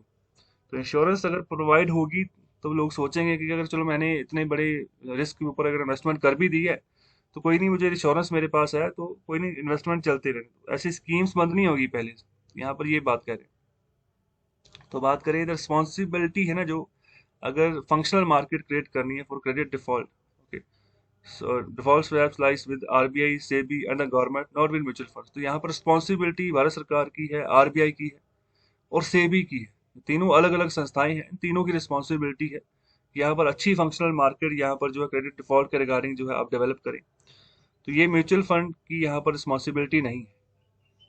आगे बढ़ते हैं, और आगे जो यहाँ पर इशू निकल कर आ रहा है, सिस्टमेटिक इशू, ओके, तो ये यहाँ पर उंगली उठाता है गवर्नमेंट के ऊपर, सरकार के ऊपर। तो यहाँ पर बात करें कि जब भी ऐसा माहौल चल रहा है अभी इकोनॉमी में कि महंगाई बहुत कम है और इंटरेस्ट रेट्स भी बहुत कम है, जो बैंकों के द्वारा इंटरेस्ट रेट्स चार्ज किए जाते हैं किसी भी बॉरोवर के हिसाब से कि आपने जितना पैसा उठाया उसके प्रति मैं आपको इतना इंटरेस्ट देना पड़ेगा, तो अब सब कुछ कम है क्योंकि आरबीआई ने अपनी जो पॉलिसी है रेपो रेट की उसको चेंज ही नहीं किया।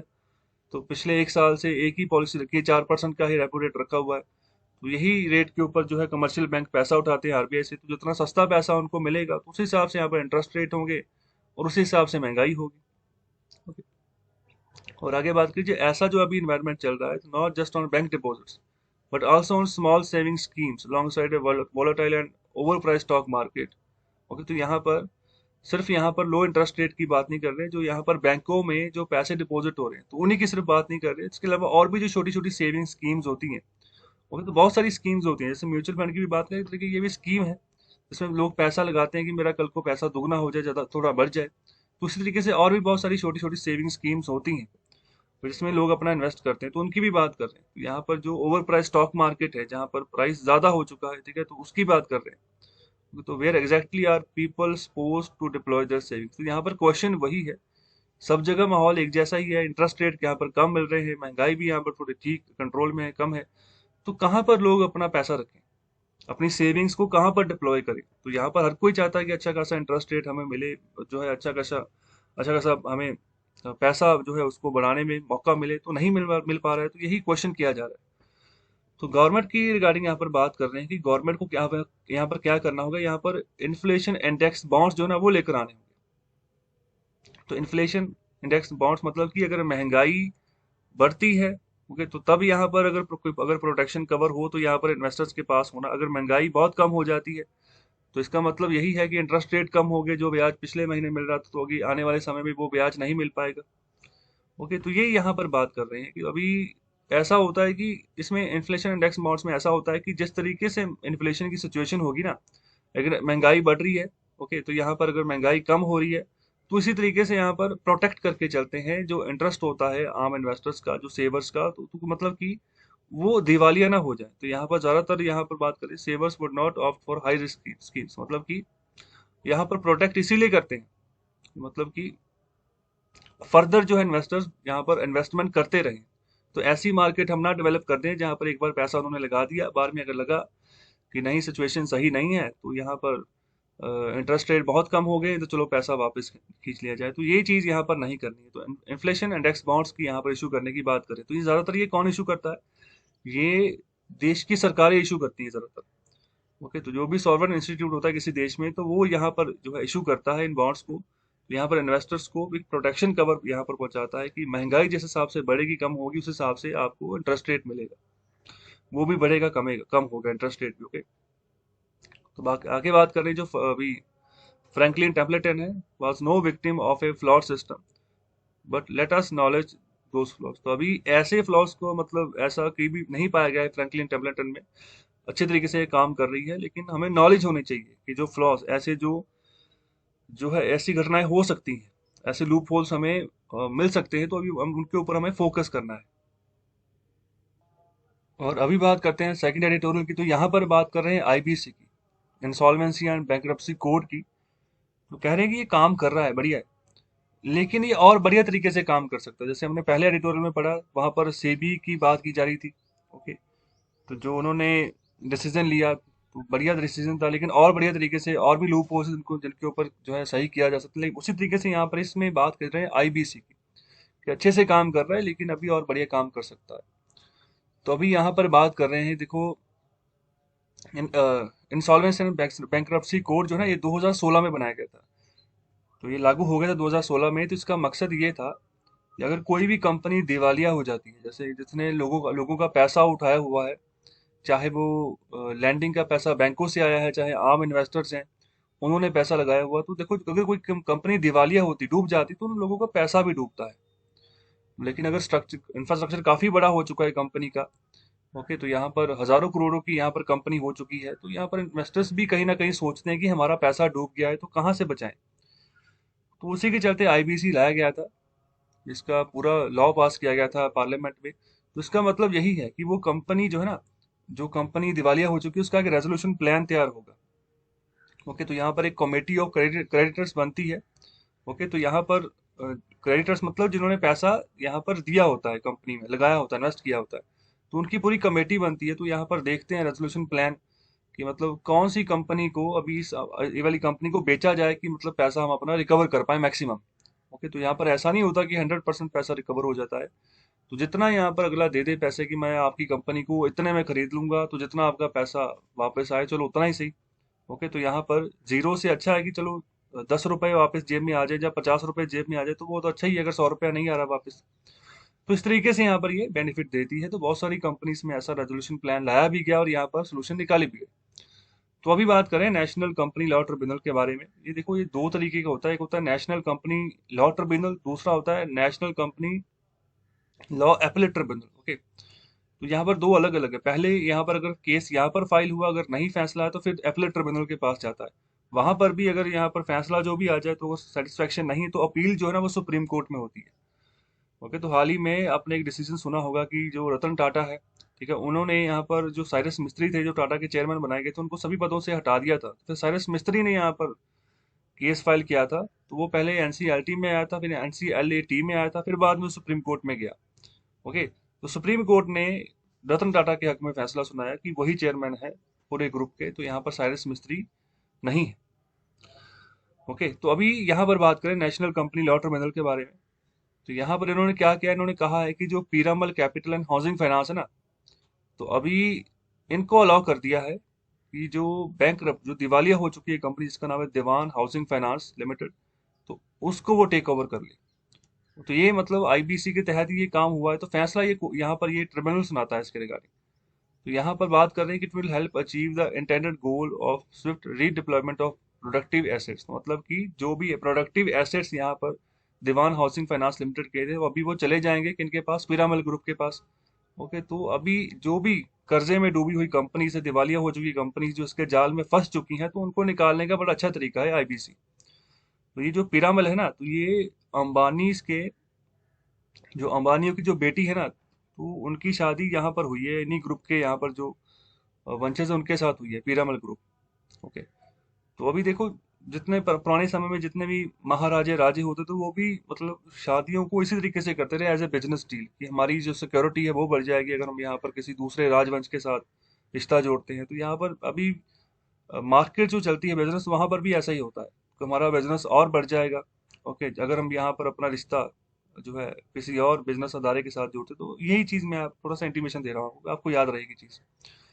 ओके, तो अभी पीरामल ग्रुप की बात करें, तो यहाँ पर जो कमेटी ऑफ क्रेडिटर्स हैं, तो इन्होंने 94% वोट जो है वो पीरामल ग्रुप के पास की है। तो ये मतलब अच्छा खासा रेट दे रहे हैं। तो इन्होंने यहाँ पर जो ऑफर किया है वो है 37,250 करोड़ रुपए, जो यहाँ पर डीएचएफएल के जो क्रेडिटर्स हैं उनके लिए। ओके, तो यहाँ पर ये जो पैसा दे रहे हैं ना, तो अभी क्रेडिटर्स जो इसके चलते सिर्फ अपना 40% अमाउंट ही रिकवर कर पाएंगे। ये जो 37,250 करोड़ रुपए है, एक्चुअल में जो टोटल क्लेम इन क्रेडिटर्स के द्वारा जो दिया जा रहा है कि हमारा जितना पैसा लगा है इस कंपनी में जो दिवालिया हो चुकी है, वो 87,082 करोड़ रुपए के आसपास। तो यहाँ पर सिर्फ 40% ही वो रिकवर कर पा रहे हैं, जितना यहाँ पर ऑफर दिया जा रहा है पिरामिड ग्रुप के द्वारा। और आगे बात करें जो एनसीईआरटी है, तो उसने यहाँ पर एडवाइस सलाह भी दी है जो लेंडर्स हैं, चाहे बैंक ने पैसा दिया है, चाहे किसी आम क्रेडिटर ने पैसा दिया है, तो थोड़ा जेस्चर शो करें।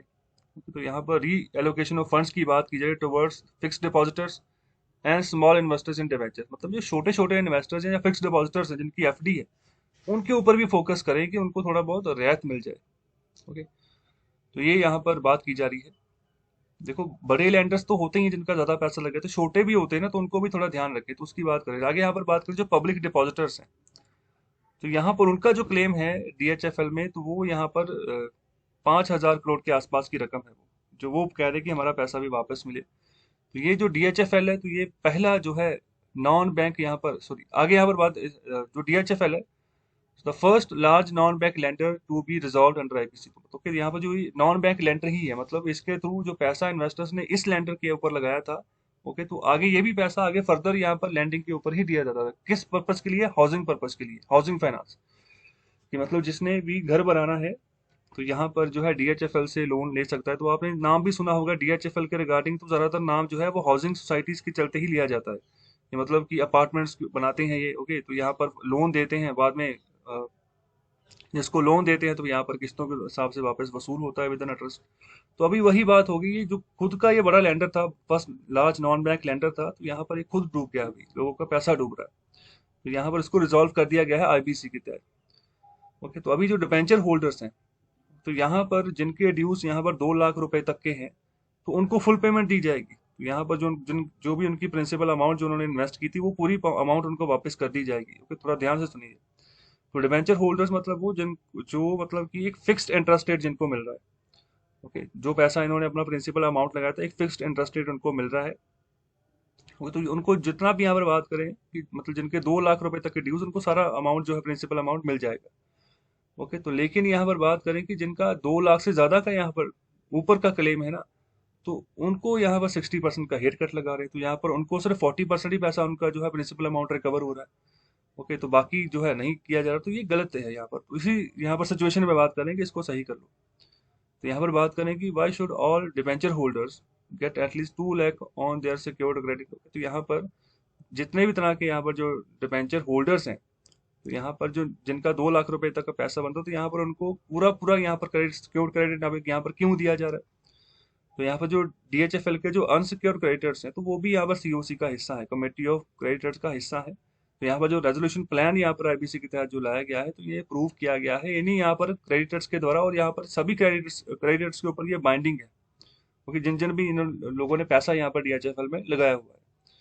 ओके, तो यहाँ पर यही रास्ता है कि सबको एक जैसा जो है ना अधिकार देके आप चलो। If banks recover more by exercising the personal guarantee, तो यहाँ पर जो बैंक्स वही यहाँ पर बड़े इंस्टीट्यूशन लेंडर्स होते हैं किसी भी कंपनी में, तो यहाँ पर वो ज्यादा पैसा यहाँ पर अगर वो रिकवर कर पा रहे हैं पर्सनल गारंटी के तहत, तो यहाँ पर जैसे यहाँ पर बात कर रहे हैं जो कपिल वर्धमान जो है, तो यहाँ पर ये प्रमोटर हैं डीएचएफएल के, तो उनकी पर्सनल गारंटी के तहत अगर ज्यादा पैसा रिकवर कर पा रहे हैं, तो यहाँ पर क्यों ना थोड़ा बहुत पैसा जो है जो बाकी के डिबेंचर होल्डर्स हैं उनके साथ भी शेयर किया जाए, जिनको सिर्फ यहाँ पर उनका 40% पैसा रिकवर हो रहा है।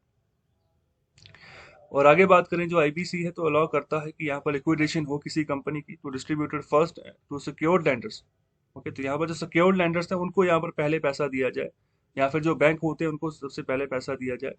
टू पे ऑफ वर्कमैन्स ड्यूज बिफोर पेमेंट्स, तो यहाँ पर जो भी आम जो लोग उनका जो ड्यूज है उसको यहाँ पर पहले आप पे आउट कर दो, उनको दे दो पैसा उनको जो बनता है। Okay, are made to unsecured and operational creditors. The priority of payments in a resolution plan that entails sales of company as a going concern decided by COC. तो कमेटी ऑफ क्रेडिटर्स यहाँ पर ये decide करती है यहाँ पर priority जो payment की रेजोल्यूशन प्लान में, तो यहाँ पर कंपनी जिस हिसाब से सेल हो, ओके, तो अभी ये चल रहा है प्रोसेस, जिस हिसाब से आगे काम बढ़ेगा उस हिसाब से आगे पेमेंट्स की जाएंगी। तो ये यहाँ पर बातें सुप्रीम कोर्ट के द्वारा भी दोबारा इन सब बातों की पुष्टि की गई है।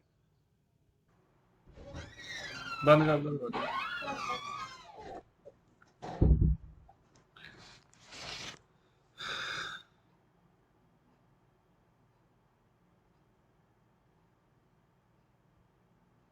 और अभी बात करते हैं एडिटोरियल नंबर 3 की। तो यहाँ पर बात कर रहे हैं जो चाइना की अभी 3 चाइल्ड पॉलिसी आई है, 3 चाइल्ड पॉलिसी आई है उसकी, और भारत की, दोनों को आपस में सुमेल करके बात की जा रही है। तो चाइना की जो पॉलिसी है, तो वो उनका रिवर्सल है कि जो उन्होंने यहाँ पर लेसन सीखे हैं, जो अभी उनके घर पे जो चिंताएं बननी शुरू हो गई कि अभी पॉपुलेशन, यंग पॉपुलेशन की ग्रोथ काफी कम हो चुकी है चाइना में। तो यही चिंता है कि 1979 में चाइना ने 1 चाइल्ड पॉलिसी अनाउंस की उस समय, और उसके बाद सन 2016 में वन चाइल्ड पॉलिसी को खत्म करते हुए टू चाइल्ड पॉलिसी जो थी वो अनाउंस की चाइना में, कि जो यंग पॉपुलेशन है उसमें बढ़ोतरी हो।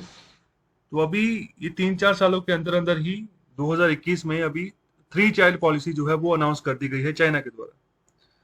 तो इस इन सब मुद्दों से ये पता चलता है कि चाइना जो है ना, कितना मतलब बड़े पैमाने पर कंसर्न अपना जता रहा है कि उसके यहाँ पर जो यंग पॉपुलेशन है उसकी आबादी कितनी कम होती जा रही है। तो इकलौता दुनिया का देश है भारत, जिसकी 60% से ज्यादा आबादी जो है यंग है, जिनकी मैक्सिमम जो एज है 35 ईयर्स तक की अगर हम बात करें, तो ये यंग मतलब कैटेगरी में भारत आता है। 60% कुल आबादी जो है भारत की वो यंग है।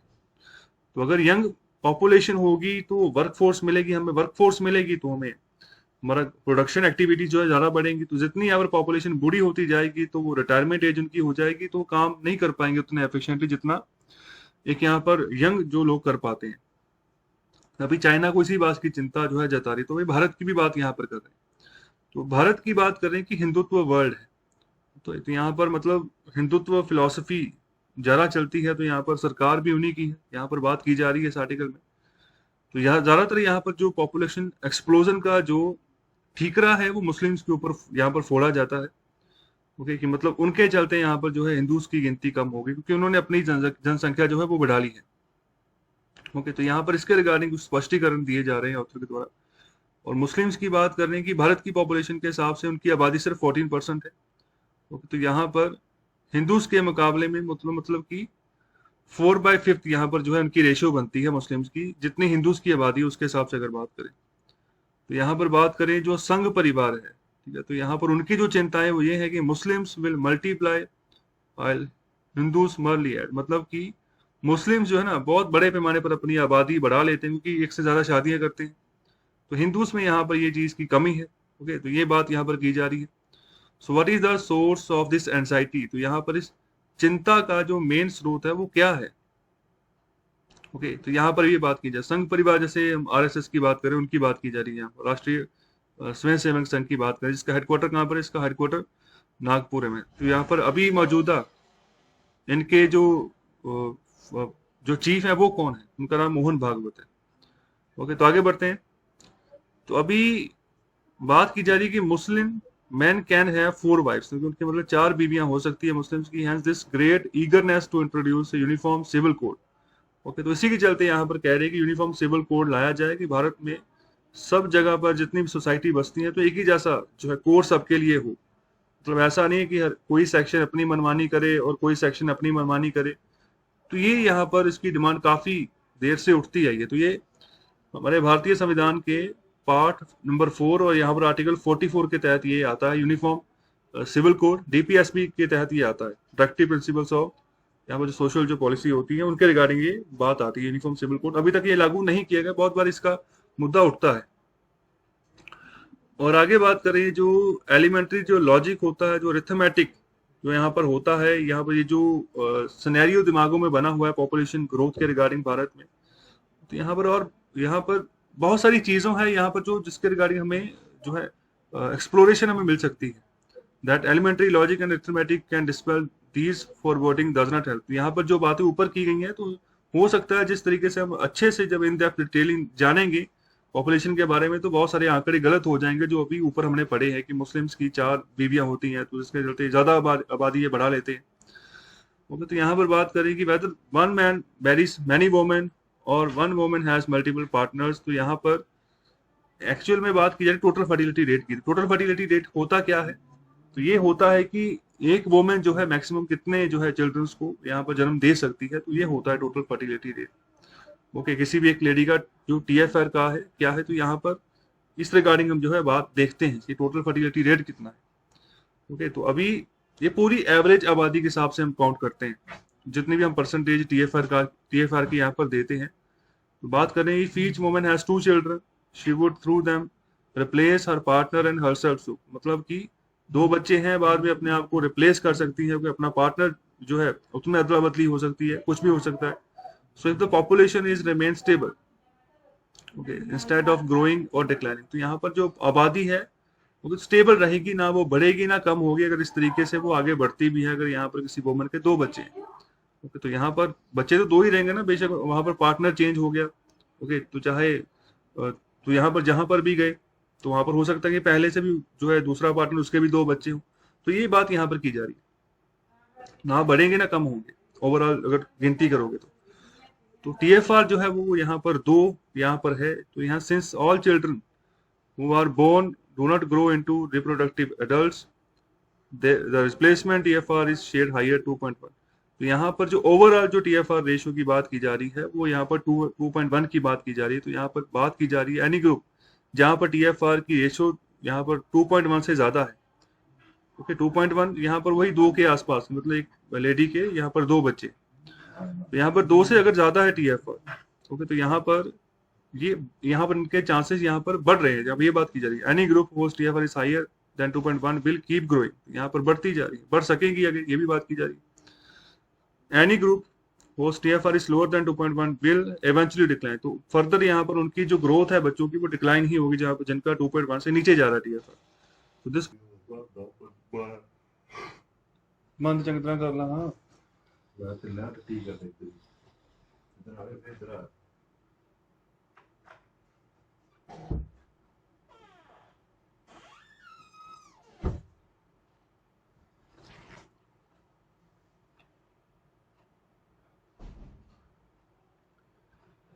और आगे यहाँ पर बात करें कि अगर आबादी कम होती है तो क्या ये कोई चिंता का विषय है।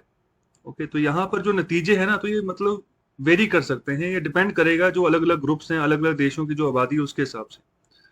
ओके, तो यहाँ पर बात करें जो अगर हम एज्ड पॉपुलेशन की प्रोपोर्शन की बात करें, यहाँ पर नॉन वर्किंग यहाँ पर जो लोग हैं ना, तो वो उनकी गिनती बढ़नी शुरू हो जाती है। जो जितनी आबादी बूढ़ी होगी तो नॉन वर्किंग यहाँ पर कैटेगरीज में वो आ जाएगी, मतलब उनको उनसे कुछ लाभ नहीं ले सकते। वर्किंग अगर फिजिकल वर्किंग की बात करें, मेंटल वर्किंग की बात करें, तो यहाँ पर ये चीज यहाँ पर बन जाती है। तो अगर फिजिकल वर्किंग नहीं होगी तो प्रोडक्शन नहीं बढ़ पाएगी। तो यहाँ पर प्रोडक्शन जितनी भी तरह की बनती है, कोई भी प्रोडक्ट बनता है, तो यहाँ पर फिजिकल एक्टिविटीज करनी पड़ती हैं। ओके, तो लेबर चाहिए वहां पर, तो लेबर यंग होगी तभी अच्छे से काम हो पाएगा, अगर बूढ़ी हो जाएगी लेबर नहीं हो पाएगा। तो हाँ, माइंड एक्टिविटीज के तौर पर हम बूढ़ों को यूज कर सकते हैं। ओके, लेकिन वो भी काम तभी होगा ना जब उनके अंतर्गत जो है कुछ यहाँ पर लोगों को लगाया जाएगा कि आप उनसे क्या काम करवाना चाह रहे हैं। तो वही बात कर रहे हैं कि and the proportion of young who work produce income and pay taxes comes down unless those who work produce enough income to sustain themselves and the aged would not be cared for. तो वही बात कर रहे हैं कि Young's की proportion, okay, यहाँ पर जिस तरीके की भी होगी, ओके, तो यहाँ पर यंग लोग वो हैं जो काम करेंगे, जब काम करेंगे तो उनके पास इनकम आएगी, इनकम आएगी तो यहाँ पर टैक्सेस पे करेंगे। जैसे हम यहाँ पर कोई भी वस्तु खरीदते हैं तो उसके ऊपर जीएसटी होता है, तो इनडायरेक्टली हम टैक्स जो है हम पे कर देते हैं। ओके, तो इसलिए इसके अलावा और भी यहाँ पर इनकम होती है, जैसे जिसमें से इनकम टैक्स भी लगता है, कि इनकम में से भी पैसे कट होते हैं, वो अलग से डायरेक्ट टैक्स है। ओके, जीएसटी इनडायरेक्ट टैक्स है। तो इस तरीके से सरकारों को फायदा होता है। ओके, तो यहाँ पर अच्छी खासी इनकम जो है वो प्रोड्यूस होती है। अगर वर्किंग पॉपुलेशन की बात करें, अपने आप को सस्टेन कर पाते हैं। अगर यहाँ पर जब एज पॉपुलेशन की बात करें, फिर उनकी केयर करना यहाँ पर कोई भी नहीं देखता, वो एक साइड पे हो जाते हैं। तो यहाँ पर बात करें you must stay protect people safe during their working life, मतलब कि जो सूझवान जो लोग होते हैं, समझदार लोग होते हैं, तो अपनी वर्किंग लाइफ के दौरान अच्छी खासी वो जो है सेविंग करते हैं। And this would see them through their old age, तो यहाँ पर ओल्ड एज के समय पर उनको यहाँ पर यूज पड़ती है उन चीजों की। दिस सेविंग इज डायरेक्ट और indirect command over productive capacity of the economy. Okay, तो यहाँ पर ये जो सेविंग हो रही है ना, तो यहाँ पर जिस तरीके से प्रोडक्टिविटी बढ़ेगी, प्रोडक्टिविटी कैपेसिटी बढ़ेगी इकोनॉमी की, उसी के ऊपर ये डिपेंड करेगी, डायरेक्टली भी और इनडायरेक्टली भी। ओके, तो अगर नहीं होगी तो यहाँ पर नहीं बढ़ पाएगी वो। तो आगे बात करें, saving is an equity you own rights to dividends and capital gains. अगर यहाँ पर कहीं पर इन्वेस्टमेंट की है आपने अपनी सेविंग की, तो आपको उसका डिविडेंड मिल जाएगा, प्रॉफिट शेयर मिल जाएगा, या फिर जो इंटरेस्ट मिल रहा है वो मिल जाएगा। So these latter depend on how much the company produces. तो यहाँ पर ये उसी बात के ऊपर डिपेंड करेगा कि एक कंपनी जहाँ पर लोग काम कर रहे हैं तो वहां पर कितनी इनकम वो प्रोड्यूस कर रही है, कितने यहाँ पर वैल्यू के वो यहाँ पर प्रोडक्शन निकाल रही है। तो जितनी वैल्यू की प्रोडक्शन निकलेगी उस हिसाब से उनको ज्यादा लोगों की जरूरत पड़ेगी, तो यहाँ पर उस हिसाब से सैलरीज इनकम बढ़ेगी लोगों की। तो आगे बात करिए, if you on bonds of companies, किसी कंपनीज के अगर आपने बॉन्ड खरीदे हैं, शेयर खरीदा है, ओके, तो इन्वेस्ट की है किसी कंपनी में, तो that against depend on the company's ability to service their डेब्ट। तो ये कंपनीज की एबिलिटी के ऊपर यहाँ पर डिपेंड करता है कि क्या वो आपके डेट को सर्विस दे सकती है। कहने का मतलब जो पैसा आपसे लिया है उसके मुकाबले में रेगुलरली हर महीने के हिसाब से आपको इंटरेस्ट दे पाएगी, क्या ये मैनेज कर पाएगी वो कंपनी। तो if you own government debt, अगर आप सरकारी डेट यहाँ पर खरीदते हो, गवर्नमेंट बॉन्ड खरीदते हो, तो यहाँ पर सरकार के मतलब इंस्ट्रूमेंट्स में अगर आप इन्वेस्ट कर रहे हो, तो यहाँ पर आपको ये थोड़ा सा रहता है कि गवर्नमेंट के पास पैसे की कमी नहीं रहेगी, क्योंकि टैक्सेस का पैसा आता रहता है। ओके, तो यहाँ पर गवर्नमेंट इस काबिल है कि आपके जो आपसे जो कर्जा गवर्नमेंट ने लिया है, ओके, तो वो उसके प्रति भी आपको इंटरेस्ट जो है वो देती जाएगी, क्योंकि अच्छा खासा टैक्स वो कलेक्ट करती रहती है। ओके, तो यहाँ पर सॉल्वेंसी अच्छी खासी उनकी रहती है गवर्नमेंट की उधार लेने की। तो यहाँ पर उधार लेती है मार्केट से, गवर्नमेंट हर साल लेती है। ओके, जब भी जरूरत पड़ती मार्केट से उधार उठाती है, तो यहाँ पर आम इन्वेस्टर्स भी इन्वेस्ट करते हैं। ओके, तो उनको यहाँ पर इंटरेस्ट मिलता है। तो गवर्नमेंट सिक्योरिटीज के तहत 10 साल के भी यहाँ पर बॉन्ड होते हैं कि आपको इंटरेस्ट जो है इतने समय तक मिलता रहेगा, सिर्फ आपका पैसा लगेगा यहाँ पर प्रिंसिपल अमाउंट। तो यहाँ पर जो टैक्सेस हैं वो किसके ऊपर डिपेंड कर रहे हैं, तो सरकार के पास टैक्स का पैसा कहाँ से आ रहा है, तो वो यहाँ पर आम लोगों का ही पैसा है, जीएसटी के रूप में आ रहा है और यहाँ पर जो इनकम टैक्स के रूप में आ रहा है। ओके, तो यहाँ पर टैक्स डिपेंड करेगा प्रोडक्शन के ऊपर। प्रोडक्शन जितनी बड़ी निकलेगी, अगर देखो कि जितने ज्यादा प्रोडक्ट बनेंगे उनके ऊपर जीएसटी लगेगा, तो यहाँ पर उस हिसाब से रेवेन्यू राइज होगा, इनकम राइज होगी सरकार की। तो if savings are in the form of bank deposits, यहाँ पर अगर बैंक डिपॉजिट के तौर पर अगर आपने सेविंग की है, ये बैंक की एबिलिटी है कि वो आपको इंटरेस्ट पे करे, आपने जो पैसा सेविंग अमाउंट के तौर पर भी सेविंग अकाउंट में रखा हुआ है।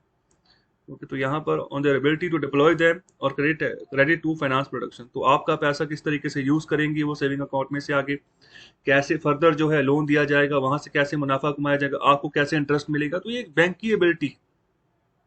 अगर आप बैंक डिपॉजिट के फॉर्म में जो है आप पैसा सेव करके रखते हो, तो ये बहुत सारी बातें कि एक तरीके की एग्जाम्पल ली गई है उनके द्वारा। तो आगे बढ़ते हैं, आगे क्या बात करें। तो अल्टीमेटली यहाँ पर बात करें कि अगर सोसाइटी फेल हो जाए, यहाँ पर कि ज्यादा प्रोडक्शन ना कर पाए, जैसे यहाँ पर आबादी की बात कर रहे हैं। ओके, तो यहाँ पर जैसे आबादी होगी, ओके, तभी यहाँ पर प्रोडक्शन एक्टिविटीज हो पाएंगी ना। तो वही बात कर रहे हैं, if a society fails to produce to meet the needs of those engaged in production and their dependents, so it would suffer. तो यहाँ पर सोसाइटी ही सफर करेगी अगर यहाँ पर ज्यादा प्रोडक्शन बच्चों की नहीं निकल पाई, यंग जनरेशन की नहीं निकल पाई। तो जो चीजें बननी है तो यहाँ उनकी तादाद कम हो सकती है। ओके, तो यहाँ पर सफर करेगी society.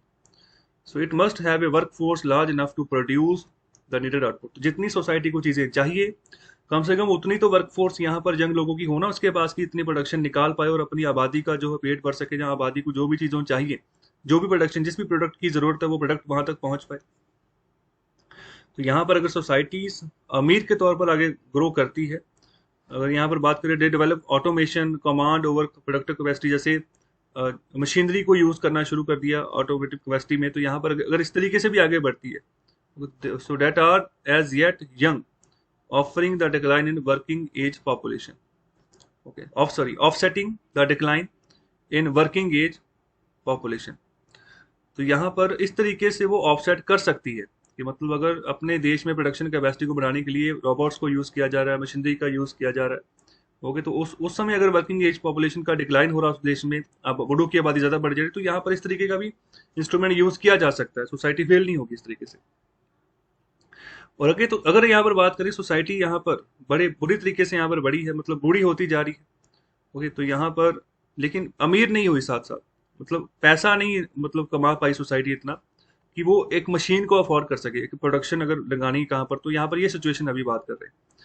So there young would not produce enough for the totality of society. तो यहाँ पर जितनी भी यंग आबादी बचेगी, तो यहाँ पर पूरी आबादी को वो जो है जो चीजें डिमांड चाहिए वो पूरी फुलफिल नहीं कर पाएंगे। चाहे अब खाने के लिए यहाँ पर खाना चाहिए, चाहे यहाँ पर कोई और प्रोडक्ट चाहिए। ओके, क्योंकि यहाँ पर पैसा साथ में आया नहीं, पैसा साथ में आया नहीं, तो यहाँ पर मशीन्स को हम लगा नहीं पाएंगे।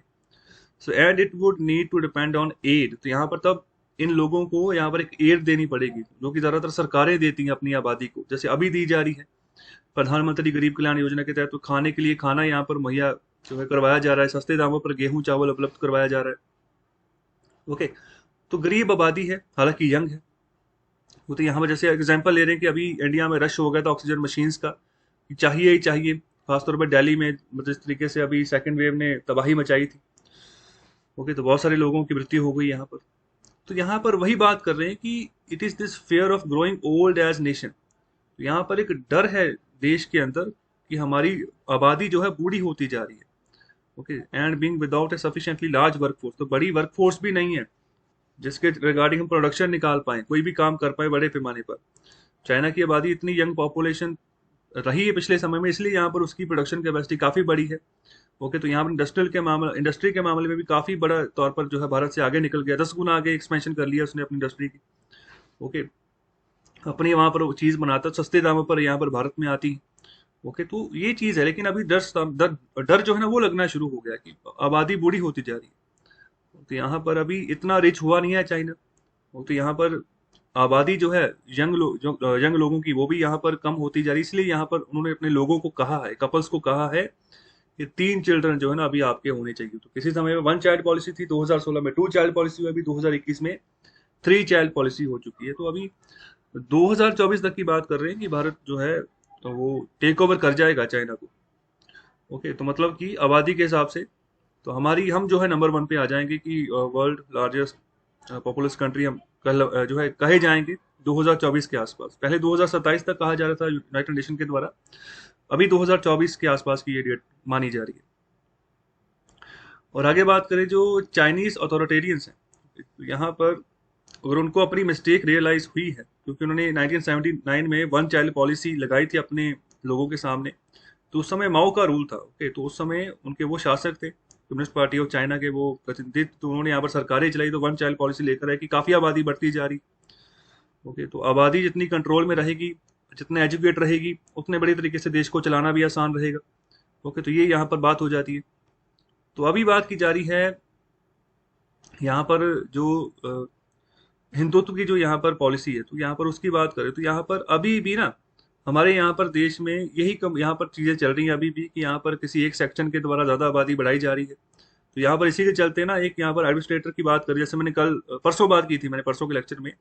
ओके, तो प्रफुल्ल खोड़ा पाटिल जो है, पाटिल जो है ना वो पटेल जो है वो एडमिनिस्ट्रेटर बनाए गए लक्षद्वीप के। लक्षद्वीप हमारा एक यहाँ पर आइलैंड यूटी है, सबसे कम आबादी वाला। तो यहाँ पर 4-5 वो नॉर्म्स लेकर आए, तो मैंने उन नॉर्म्स की भी बात की है, उन लॉस की भी बात की है यहाँ पर प्रीवियस लेक्चर में। तो उसमें से एक यहाँ पर लॉ है जिसमें वो कह रहे हैं कि अगर किसी के यहाँ पर 2 से ज्यादा जिसकी यहाँ पर बच्चे हैं ना, उनको यहाँ पर डिस्क्वालीफाई कर दिया जाएगा कि वो पंचायती इलेक्शंस में या किसी भी तरह के इलेक्शन में वो पार्टिसिपेट कर ही नहीं पाएंगे। ओके, 2 से ज्यादा आबादी, तो ये मतलब अगर हम बात करें ना लक्षद्वीप की, तो वो मुस्लिम मेजोरिटी वो एरिया है।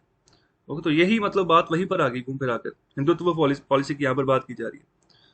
और आगे यहाँ पर पॉपुलेशन की बात करी, population should be allowed to stabilize along the society development. तो यहाँ पर उस हिसाब से हम स्टेबल करें जिस तरीके से सोसाइटल डेवलपमेंट हो, तो यहाँ पर उस तरीके से हमें आगे बढ़ना चाहिए। तो यहाँ पर बात करें वुमेन एम्पावरमेंट और दूसरा एजुकेशन, तो ये बिगेस्ट यहाँ पर डिटर्मिनेंट्स हैं। अगर यहाँ पर फैमिली साइज को अगर यहाँ पर कंट्रोल करके हम चलना चाह रहे हैं, तो वुमेन का भी सशक्तिकरण करो और यहाँ पर एजुकेशन भी दो। दोनों चीजें हैं, अगर सही रहेंगी तो पॉपुलेशन कंट्रोल में रहेगी, कितनी चाहिए सोसाइटी की टर्म से उस हिसाब से आगे बढ़ते रहेंगे।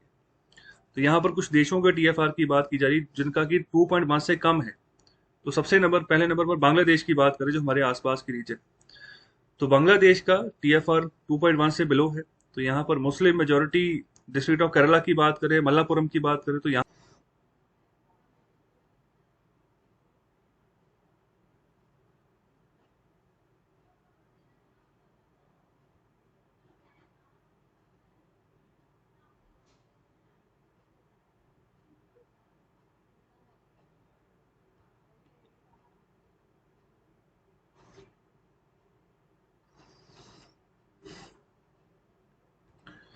तो चलिए अभी बात करते हैं आज के इकोनॉमिक कंसेप्ट के बारे में। तो आज का जो टॉपिक है वो है फाइनेंशियल स्टेबिलिटी बोर्ड।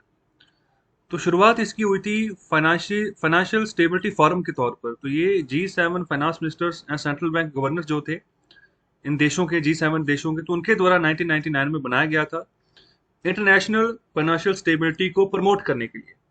तो यहाँ पर फाइनेंशियली देश जो है ना स्टेबल रहे, दिवालिया ना हो जाए। तो यहाँ पर इसके लिए क्या करेंगे, एनहांस इंफॉर्मेशन एक्सचेंज होगी सभी देशों के जो है आपस के बीच में, इंटरनेशनल कॉपरेशन होगी फाइनेंशियल मार्केट के सुपरविजन के तौर पर, कि मार्केट में कुछ यहाँ पर ऐसी गतिविधि ना चले जो जिसके चलते रेवेन्यू लॉस हो सरकारों का, यहाँ पर जो हमारी इकोनॉमी वो डिस्टेबलाइज हो जाए। तो यहाँ पर निगरानी मतलब रखी जाए, सुपरविजन रखी जाए। तो यहाँ पर इंटरनेशनल कॉर्पोरेशन होगा, इन्फॉर्मेशन को एक्सचेंज करेंगे आपस में से, क्योंकि जो भी व्यापार चलता है ज्यादातर ये इंटरलिंक्ड ही रहता है बहुत सारे देशों का आपस में, अगर हम बात करें तो इम्पोर्ट एक्सपोर्ट तो चलता ही रहता है। तो तभी चलता है ना जब हमारा मतलब डायरेक्ट लिंक है, कुछ ना कुछ इन्फॉर्मेशन एक्सचेंज हम कर रहे हैं किसी दूसरे देश के साथ। तो ये बात की जा रही है कि इनकी प्लानिटरी मीटिंग यहाँ पर हुई थी लंदन में मार्च 2009 में। तो उस समय इन्होंने अपना मेंबरशिप का अदारा यहाँ पर बढ़ाया गया था। तो यहाँ पर नए मेंबर्स जो थे G20 कंट्रीज में से भी यहाँ पर डाले गए थे, जैसे Argentina, Brazil, China, India, Indonesia, Korea, Mexico, Russia, Saudi Arabia, south Africa और टर्की की बात करें, नए मेंबर्स यहाँ पर 2009 में ऐड किए गए। उसी समय इसका नाम भी बदला गया, उस समय इसको रीलॉन्च किया गया और इसका नाम रखा गया फाइनेंशियल स्टेबिलिटी बोर्ड। ओके, 2 अप्रैल 2009 की बात कर रही है। और इसका मतलब यही था, in order to mark a change and convey that the FSF is future would play a more prominent role in this direction। मतलब अच्छे से हम काम करेंगे। और ध्यान रखें FSB, ओके, तो यहाँ पर इसका लिंक किन के साथ है? ओके, G7 के साथ। तो G7 नेशन में यहाँ पर कौन कौन से नेशन है, उसका आंसर करें कमेंट बॉक्स में। तो अभी G7 की अभी हाल ही में मीटिंग हुई है, कुछ दिन पहले ही हुई है अभी। ओके, तो अभी हफ्ता भी नहीं हुआ है इस मीटिंग को हुए। ये कहाँ पर हुई है? ओके, तो यहाँ पर G7 की जो अभी मीटिंग हुई है रिसेंट 2021 में, ये कहाँ पर हुई है, किन्होंने होस्ट किया, उसका आंसर करें कमेंट बॉक्स में। तो यहाँ पर